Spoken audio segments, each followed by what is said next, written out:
This is Ordsall. Ordsall is amazingly busy, at least this bit is. It's a cut through, and so there's lots of traffic on this road, avoiding the centre of Retford. But it's also a road with which I've avoided the centre of Retford, but for one particular reason. The reason being, these are evergreen oaks. And over the years, I've been looking on these evergreen oaks. I've been calling in here on the way to calling at Retford Cemetery on the lookout for a particular leaf miner. And after all these years, it's finally turned up.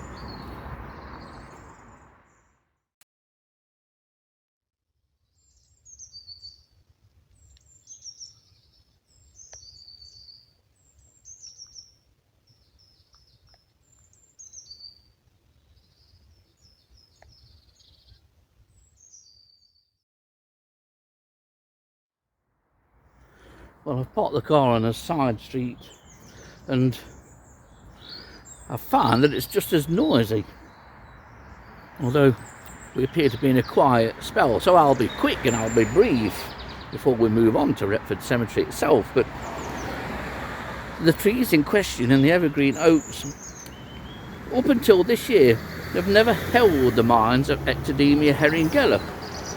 And that's surprising, because Ectodemia herringella turned up at nearby Retford Cemetery, which we're going to in a minute, a couple of years ago.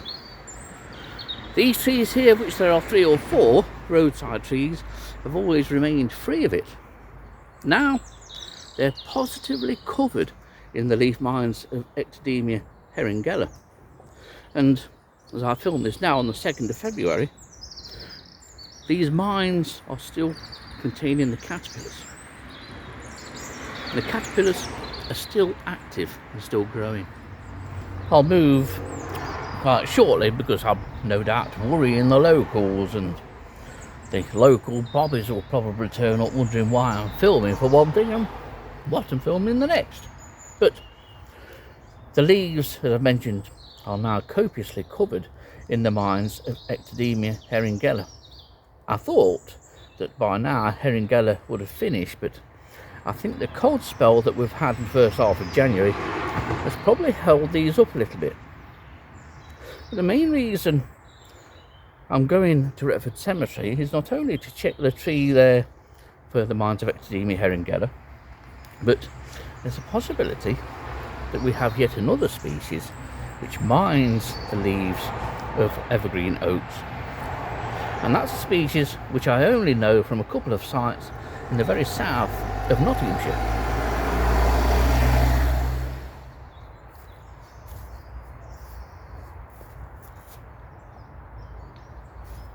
As you can see, I'm now in the middle of Retford Cemetery. Well, I say the middle, I'm at the eastern end of Retford Cemetery. This is one of the 2 older parts of the cemetery here, and stood next to this fabulous hazel, which is absolutely adorned with fully open catkins. As if to emphasise the fact that it's very mild today, it is around 10 centigrade. But the first hoverfly of the year, marmalade hoverflies, they're often called Episurfus balteatus, and that's nectaring on one of the catkins just too high up to film. Surprisingly, there's also a few odd flowers of English primrose just on a bank where I've just walked over the canal here. But the tree we're after is that one just there. It's next to a cedar. It's well protected at this end of the cemetery, and anticipated it being heavily infested with the mines of Ectodemia herringella, more so than the number of mines that were on the trees that we've just seen at Ordsall. It's a beautiful early February day.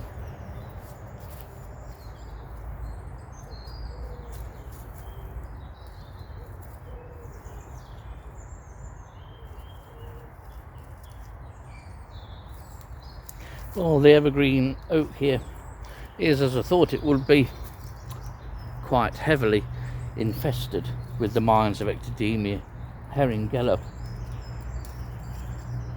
Some of the mines, like what we saw at Ordsall, are still occupied by larvae, but others are already vacated. this is one fairly typical leaf. This is a sheltered part of the tree. In fact, it's partly growing underneath the cedar above it. But when I came here a couple of years ago and first found Ectodemia heringella, if I remember right, there was only half a dozen or so leaf mines that are found. At the moment, I would say 70–80% of the leaves have at least one mine on them. Most have a number of mines. The species that I'm looking for, which may be here, and I think it is a Stigmella, and it's Stigmella suberivora. It makes a very different mine to Ectodemia heringella. Hopefully I can find one on here, because I think it's here. It's quite interesting, this tree, because there are far more mines on here than what it looks, and indeed what I thought it looked like on arriving and first glancing at the tree, because you'll see mines like this. If you visit your local evergreen oak, if you can find one, you'll see mines like this. These are some old mines, but this one just here that wiggles from down here and goes from being very dark to then almost greenish, is occupied. The larva is right at the side of the midrib there. But you'll have lots of leaves with these on, and if anything, this leaf is quite demonstrative of the progress of Ectodemia heringella, and I'll show you why in a minute. Because if I take that away, when you look on these leaves, for instance, you may well be able to make out little tiny brown flecks on the leaves. Here's another example. Those brown flecks are the young mines of Ectodemia heringella, and you may well be able to see tiny little white dots at the beginning of the mines. They're the eggs, or the remains of the eggs. This particular leaf has 15 to 20 eggs laid on it, and those eggs have hatched. I can't see whether these are all still viable mines that have fairly recently hatched out. I have a feeling they aren't, and for some reason they've died off. But I will take this home. The eggs, look at the whiteness of the eggs, is very noticeable on here. But this is obviously a more recent leaf and a more recent egg laying activity by female. So that's the typical infestation on all the leaves that I can see now. And you compare that to that, which would certainly have been the infestation rate showing last year, with a couple of fairly recent mines on. In fact, you can see the egg on that one, that sort of whitish dot there near my fingernail is the remains of the eggshell.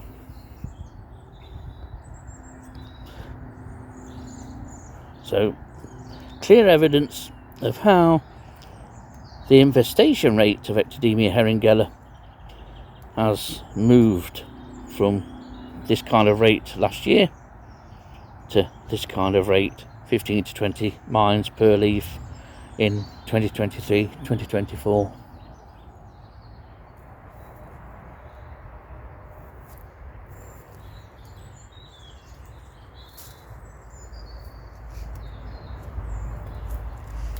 Well, as the sun starts to break through some thinning cloud, I might have been successful in my search for Stigmella suberivora, because I found one mine on the whole of this tree. Well, at least the bits that I can check. I'm sure there are a lot more, and they're not too easy to find because of the heavy infestation rate of Ectodemia heringella. But there is a typical Ectodemia heringella mine. You won't see it particularly easily, but here is the mine of Stigmella suberivora. Now, they're commonly close to the edge or along the edge, and then we may just curl in at the last minute. So we have one Ectodemia heringella mines, say, are highly contorted, especially at first. But Stigmella suberivora isn't, and typically it's a larger mine traversing along the almost very edge of the leaf. And I found a third leaf mine. This is a blotch mine here. If we turn it round, you may well be able to see it. But this is the leaf mine of Philonerichta messaniella. I can't remember whether I've recorded messaniella here. It may well be that I have over the years. So potentially, if you have one of these trees, an evergreen oak in your vicinity or your local park, you could potentially go out and find 3 species of leaf miner on it.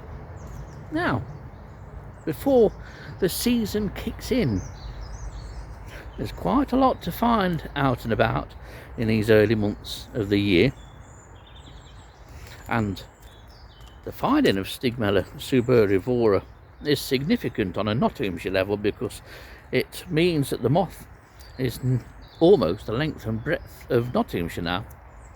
Previously, until today, I've only known it from the south of Nottingham, Colwick Park. It occurs there along with masses of Ectodemia heringella, and it also occurs at Nottingham University in the grounds there, along with even more masses of Ectodemia heringella. If you really want to go and see high infestation rates of leaf mines on any tree, go and have a look at the evergreen oaks in the grounds of Nottingham University.